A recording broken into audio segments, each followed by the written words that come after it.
विष्णु मधुसूदन कैटभारे नारायणाच्युत त्रिविक्रम चक्रपाणे दैत्यादिशार्जधर श्रीधर वासुदेव गोपाल कृष्ण हरये तव सुप्रभातम्।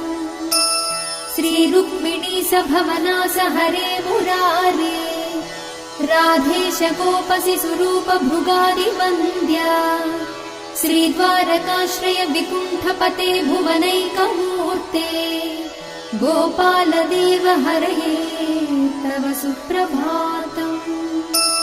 मीनाकृते कमठरूप वराहमूर्ते त्रैविक्रमाय नृहरे भृगु राम राम श्रीराम कृष्ण यदुनन्दन कल्किरूप गोपाल कृष्ण हरये तव सुप्रभातम्।